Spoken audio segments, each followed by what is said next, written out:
news around the world to stories here at home. This is the National News Broadcast. I'm Chamindi Samarasekara. A very good evening indeed. I'm Charita Vinapuraraji, and now let's move on to the headlines for tonight's news. Islamic devotees worldwide commemorate Hajj festival. UNP Deputy Leader Minister Sajid receives a warm welcome in Badulla. The first middle-class housing scheme built under the Samata 7 program visited with the general public. UNP President Minister Kabir says that a democratically elected candidate will be fielded at the presidential poll. UPF General Secretary says there would be another candidate at the presidential election if there is no agreement to their proposals. More than 230 persons killed due to inclement weather in China and India. Now for the news in detail. Islamic devotees throughout the world commemorate the Hajj festival today. Main objective of the festival is to fulfill the fivefold virtues of faith, fasting, contribution, equality and brotherhood. Another aim of the festival is to give training on living in coexistence with followers of other religions. The event has also been described as an occasion where all Islamic devotees following the teachings of Islam through worshipping of God by strengthening their spiritual and physical capabilities. The Muslims also hope to utilize bondage of man and God for the well-being of human conduct.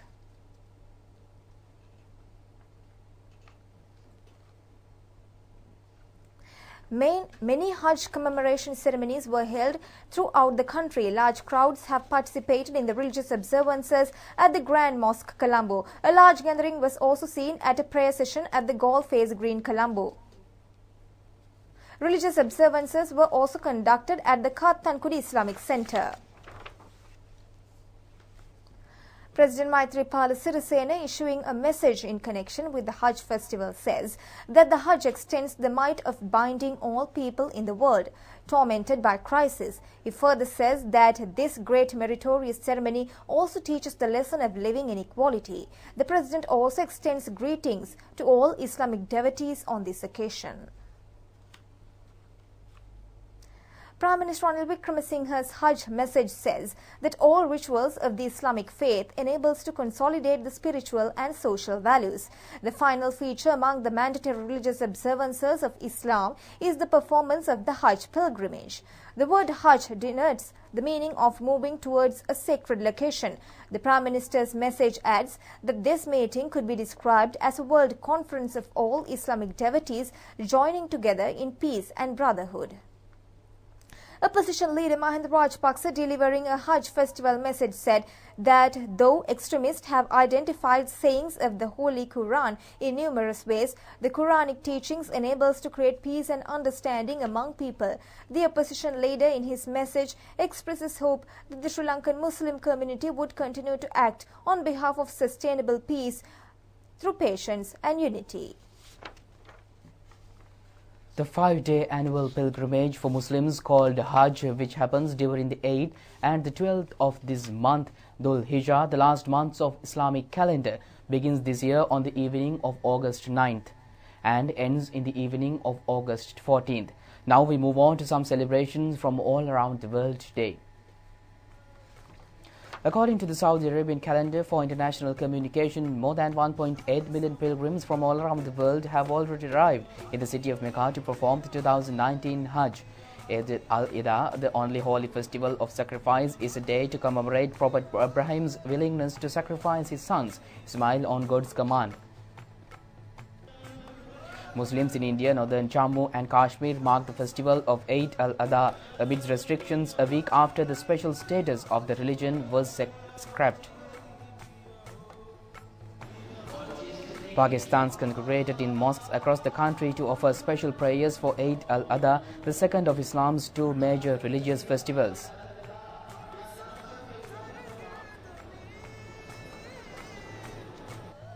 Muslims in Indonesia, the world's most populated Muslim country, celebrated Eid al-Adha with morning prayers. Afghan President Ashraf Ghani attended Eid al-Adha prayers at the presidential palace and called for a dignified peace.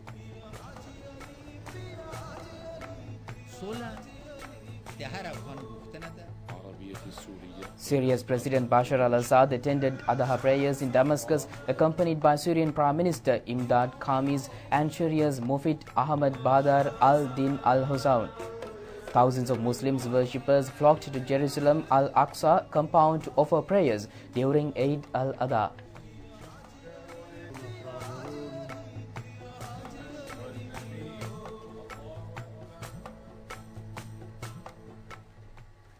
Minister Sajid Premadasa says that in order to create a prosperous Sri Lanka, a development based on intellect and knowledge should be established. The minister made these remarks addressing a mass rally at the Wills Park Stadium in Badulla today. The event has been organized to welcome Minister Sajid Premadasa, who is also the deputy leader of the United National Party. The meeting was organized by the Badulla UNP Chief Organizer, Minister Harin Fernando, and other MPs and ministers of the district. Minister Sajid Premadasa was accorded a warm welcome by the general public on this occasion. A large group, including people's representatives, were present on the occasion.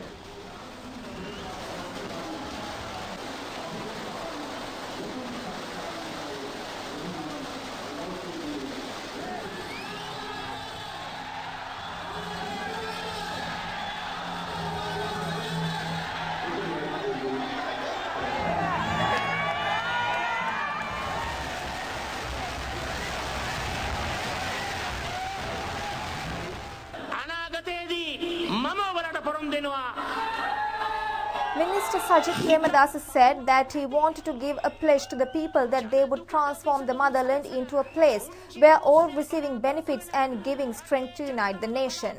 He further said that he was not afraid and that was why he came to the stage on the shoulders of the people.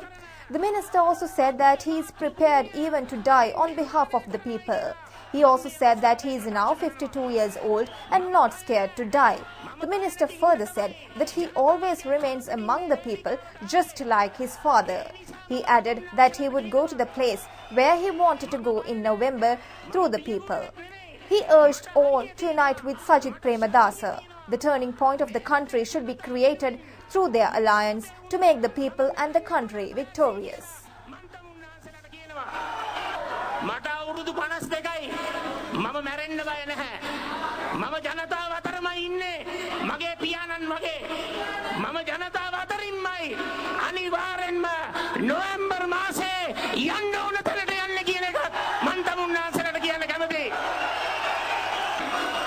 හැමෝම එකතු වෙමු හැමෝම ශක්තිමත් වෙමු සියලු දෙනාම ඒකරාශී වන්න සජිත් ප්‍රේමදාස සමග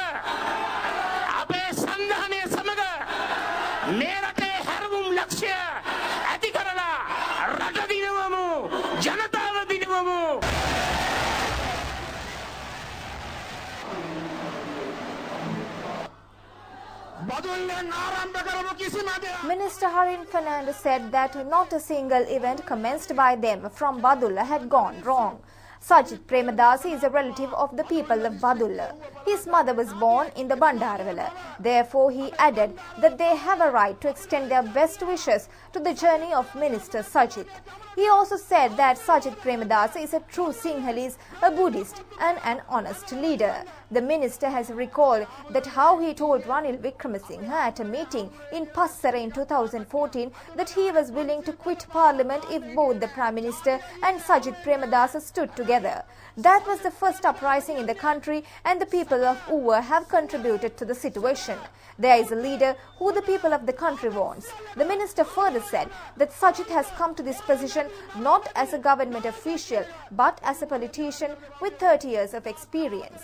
He is also a person who could engage in politics for another 30 years.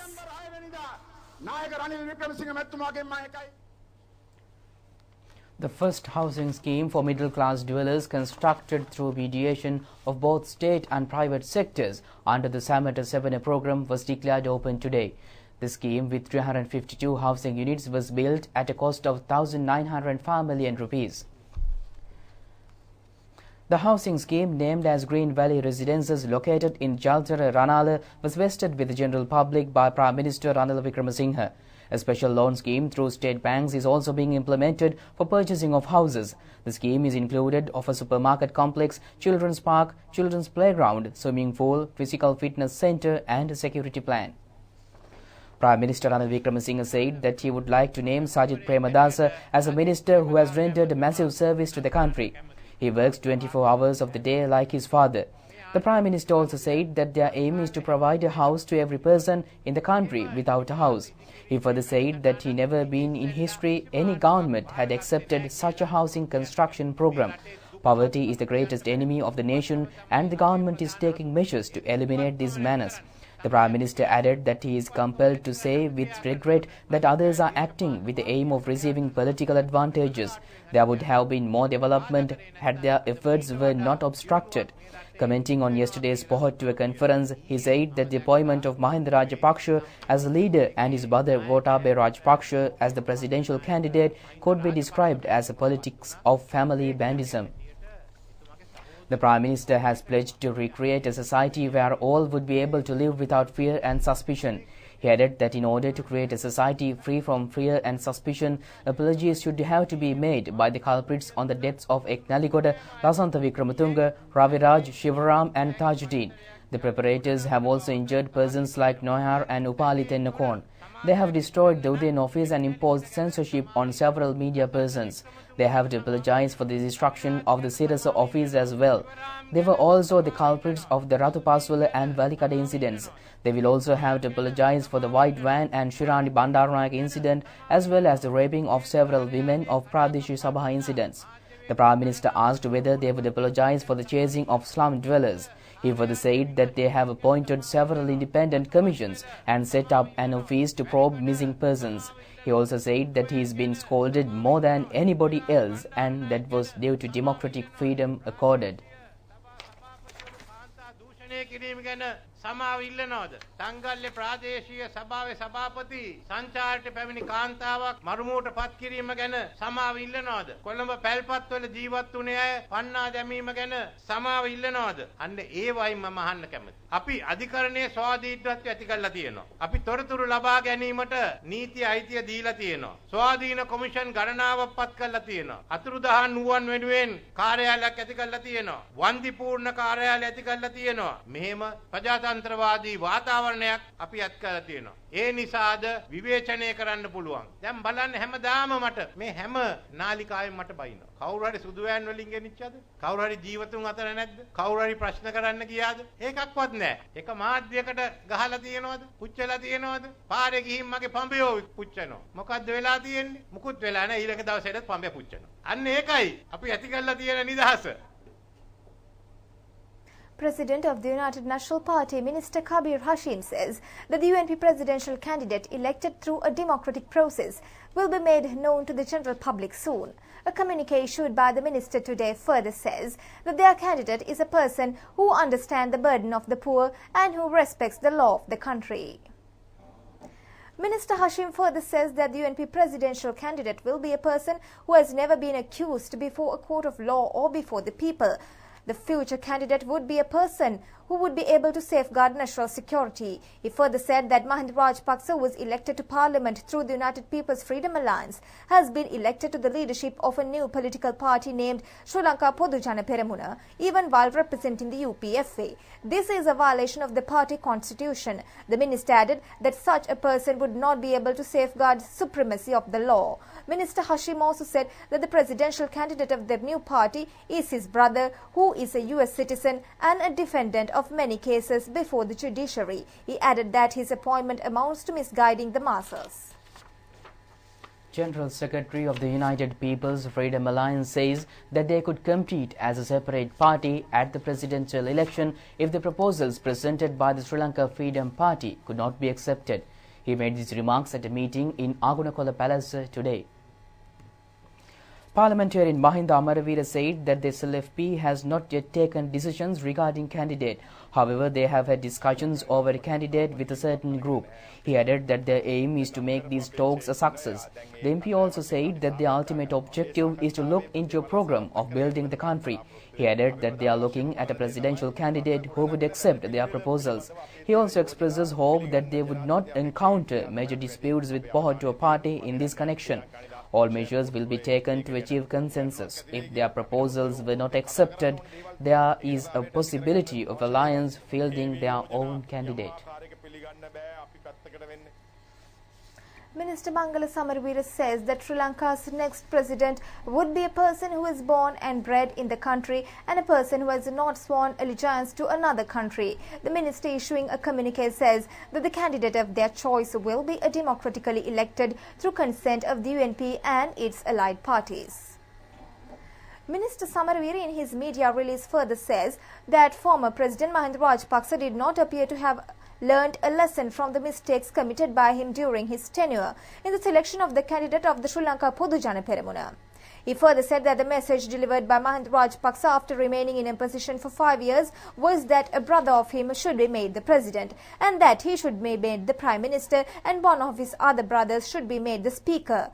Mahinda Rajapaksa has still not accepted the fact that millions of public funds had been spent on serving of relatives. The minister's statement further says that a person being accused in 2 court cases has been named as presidential candidate. Today marks the 14th anniversary of the former foreign minister and distinguished diplomat Lakshman Kadiragama. The Minister of Foreign Affairs, late Mr. Kadiragama, was at the forefront of the Sri Lanka fight against terrorism, which resulted in the proscription of the LTTE by several foreign governments, including the USA and UK. Former Foreign Minister late Lakshman Kadiragama was born on April 12, 1932. Minister Kadiragama was a lawyer by profession and was appointed President's Counsel in 1991 and Honorary Master of the Inner Temple in 1995. He was educated at Trinity College, Kandy, and obtained his Bachelor of Laws degree from the University of Ceylon in 1953. In 1958, he passed out as a barrister of the Inner Temple of the United Kingdom and the following year was elected as the President of the Oxford Union. Last, Mr. Kadiragama achieved international prominence in the position due to his wide-ranging condemnation of the LTTE and his efforts to have the organization banned internationally. Thus, he was committed for a united Sri Lanka. He was assassinated by a LTTE sniper on August 12, 2005. That terror in all its manifestations must be fought relentlessly and globally. As a strong advocate of a proactive human rights policy, he recognized the need of a fundamental change within Sri Lanka for the communities to live together in harmony. Involving children as soldiers has been made easier by the proliferation of inexpensive light weapons. But the LTTE is committing more dastardly, more heinous crimes against Tamil children. It brazenly kidnaps them or lures them to its cause by glorifying and romanticizing war. Minister Kadiragama was appointed as the Minister of Foreign Affairs thrice from 1994 to 2000, 2000 to 2001 and 2004 until his assassination in August 2005. He was also the senior advisor to the President of Foreign Affairs from 2002 to 2004. Well, I see it like this. At birth, I was given a label. And if, having been given that label, the LTT, nobody else, the LTT wants me to accept and approve everything that they do. The suicide bombers. Third Randoli Perahara of the Kandy Asala Festival is parading the streets. Massive crowds, including local and foreign tourists, have flocked to watch the event. The Perahara has commenced at the auspicious time of 7:10 p.m. The majestic tusker Vasana is carrying the sacred casket, accompanied by other tuskers Miyan Raja and Singha Raja. The Randoli Perahara, heading in the southwestern direction through Dalada Vidya, Kottugodalla Vidya, Cross Street and DS Senanaka Street, is scheduled to return to the Sri Dalada Maligawa. A special security program is being implemented in connection with the Kandy Asala Festival.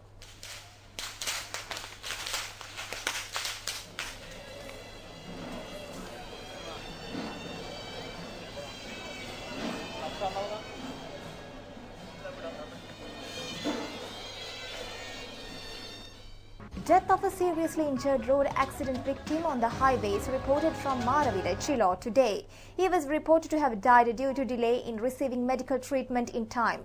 Driver of a van who has boarded the seriously injured victim, promising to take him to the hospital, was said to have committed this inhuman act by dropping him on the highway instead of taking him to the hospital. A van travelling to Chile from Katunaika around 5:30 this morning was reported to have knocked down a cyclist travelling in the same direction in Lansigama, Maravilla. Residents in the area have boarded the wounded person in the same van and requested the driver to admit him to the Maravilla Base Hospital, located 500 metres away from the site of the accident. However, the van driver has dropped the victim at a shrub 5 kilometres away in a place called Mahavawa near the Hamilton Canal. The residents have later on spotted the driver of the ill-fated van travelling again near the place of the accident. They have informed this to the Maravilla police station, which arrested the culprit. Victim of the incident was an 84-year-old resident of Lansigama, Maravilla.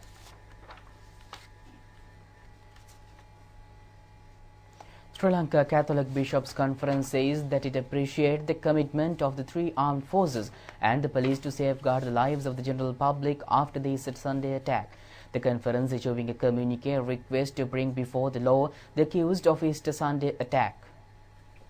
The release of the Bishops' Conference also recalls that the efforts to reveal those who were responsible for the Easter attack have been effective.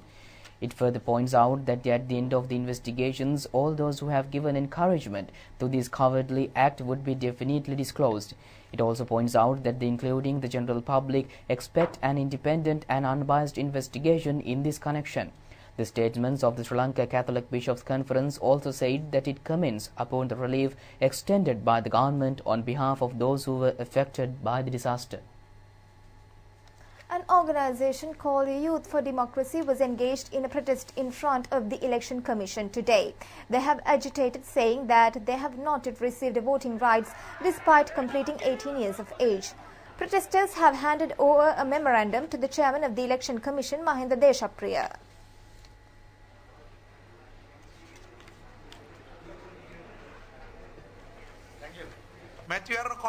Chairman of the Election Commission, Mahinda Deshapriya, said that he was pleased to find his slogan is being used against them. He said that it was a parliamentarian in the Puttalam district who has commented on losing voting rights upon completion of 18 years of age. This MP was given a letter in this regard by a retired Grama Niladhari. The chairman said that they looked into the incident and found that in a local government election conducted on the 11th or 12th of May 1991, 40% of the youth were given voting rights.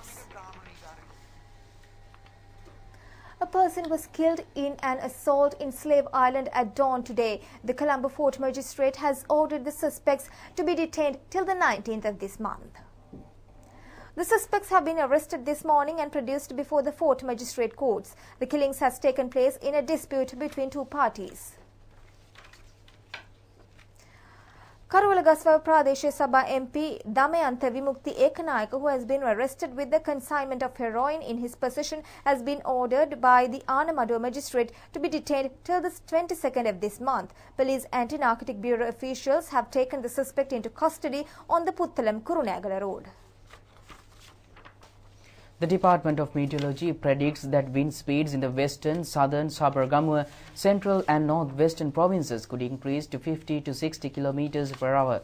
A weather communique issued by the department this evening further says that there is a possibility of wind speed increasing instantly to 40 to 50 kilometers per hour in the north central province and in the Trincomalee district.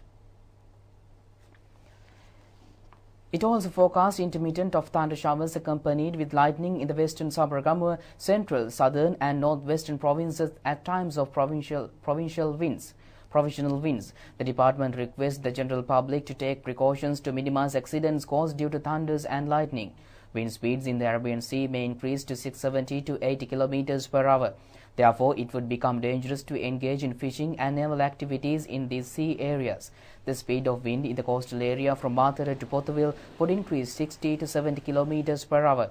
The meteorology reports further says that wind speeds in the sea area from Puttalam to Colombo would be around 50 to 60 kilometers per hour.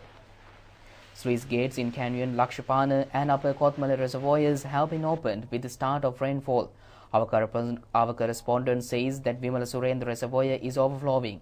As a result, water levels in several locations in the lower sections of Kalani and Mahamala rivers have risen. The Disaster Management Unit caused residents living along the rivers to remain vigilant. The situation has been aggravated due to heavy rains received by feeding areas of Central Highlands since this morning. Soil mounds were fallen at second mile post on the North Bridge Muskelia main road. As a result, there have been obstructions on vehicle transport on the road. 5 houses in low-lying area of the Crystals Farm Tea Estate in Kotagala were inundated. Due to overflowing of the Crystals Farm Canal, a huge soil block has fallen on the row of houses in the Ottery Plantation in Hatton, Dickwire during heavy rainfall. 2 houses were damaged in the incident. A soil mound has also fallen on the Sripad Nalatani Road in Muskelia. The police says that this caused traffic blocks in the area for about 2 hours this afternoon. Officials of the Road Development Authority were able to clear derbies. However, the police informed the motorists to be cautious while travelling in the area.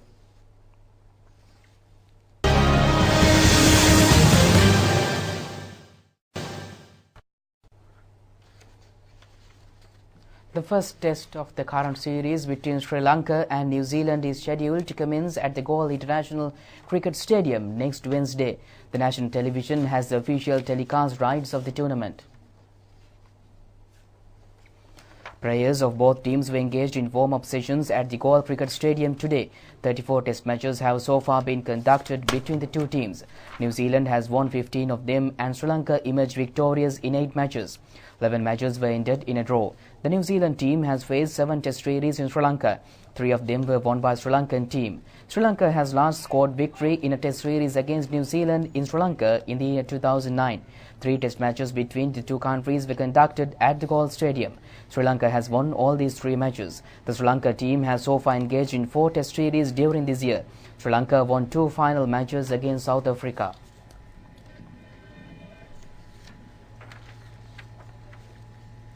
Weather forecast Met Department says that sudden increase of wind speed up to 50 to 60 kilometers per hour may occur in western, southern, Sabaragamu central and northwestern provinces and up to 40 to 50 kilometers per hour in north central province and in Trincomalee district.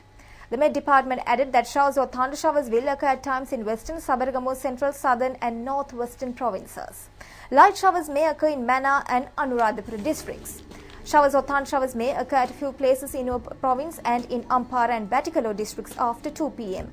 Fairly heavy falls about 50 to 75 millimeters are likely at some places in western, Sabaragamu and central provinces and in Galle and Matra districts. General public has been kindly requested to take adequate precautions by the Met Department to minimize damages caused by lightning activity. And with that, we conclude tonight's news. Do it just tomorrow at the very same time. Good night.